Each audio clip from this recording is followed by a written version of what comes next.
উত্তরবঙ্গে এখন ধানের পাশাপাশি বিপ্লব ঘটছে ফলের চাষে। বিশেষ করে সদর উপজেলার বেগুনবাড়ি ইউনিয়নে গেলেই চোখ জুড়িয়ে যায় সারি সারি কমলার বাগান দেখে। গাছের ডালে ডালে থোকায় থোকায় ঝুলছে সবুজ মালটা আর সোনালী রঙের কমলা। ইউটিউব দেখে শুরু করা একটি শখ এখন রূপ নিয়েছে বাণিজ্যিক সাফল্যে। অরেঞ্জ সিটি নামের এই বিশাল বাগানে এবার 15 থেকে 16 লাখ টাকার উদ্যোক্তা রওশন জামান চৌধুরী। আমরা মূলত হচ্ছে যে পারিবারিকভাবে কয়েকজন মিলে এখানে একটি আমরা বাগান করেছি। এটি হচ্ছে কমলা এবং মালটার মিশ্র বাগান। 5.5 একর জমিতে এখানে আমরা মালটা এবং কমলার বাগান করেছি। তো আমরা মূলত বিভিন্ন ইউটিউব এবং বিভিন্ন জায়গাতে আমরা ছোট ছোট বিভিন্ন বাগান দেখে আমরা এই উদ্যোগটা গ্রহণ করে থাকি। তো এখানে আমাদের এই 5.5 একর জমিতে প্রতিনিয়ত আমাদের 3-4 জন এখানে কাজ করে স্থানীয় লোকের কর্মসংস্থানের সৃষ্টি হয়েছে। ঠাকুরগাঁও জেলার পীরগঞ্জ উপজেলার বাসিন্দা ও এনজিও কর্মী রওশন জামান চৌধুরী ছোটবেলা থেকেই স্বপ্ন দেখতেন ব্যতিক্রমী কিছু করার। সেই তাড়না থেকেই ইউটিউব দেখে অনুপ্রাণিত হয়ে পরিবারের সদস্যদের নিয়ে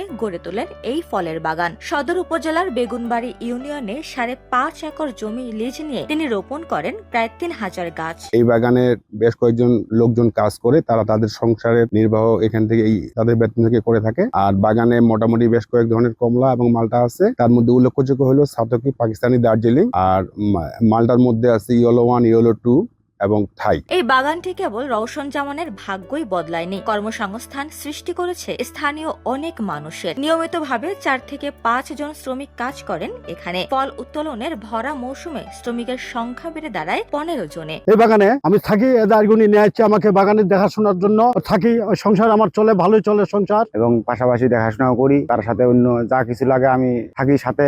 আর এই বাগানের ফল খুব সুস্বাদু এবং মিষ্টি খুব। শুধু ফলই নয়, এই বাগানে এখন চারা উৎপাদন করা হচ্ছে। বাগান সংশ্লিষ্টদের মতে সরকারি ও বেসরকারি সহযোগিতা পেলে এমন বাগান সারা দেশে ছড়িয়ে দেওয়া সম্ভব। এতে যেমন পুষ্টির চাহিদা মিটবে, তেমনি দেশের আমদানি নির্ভরতা কমিয়ে বেকারত্ব দূর করা সম্ভব হবে।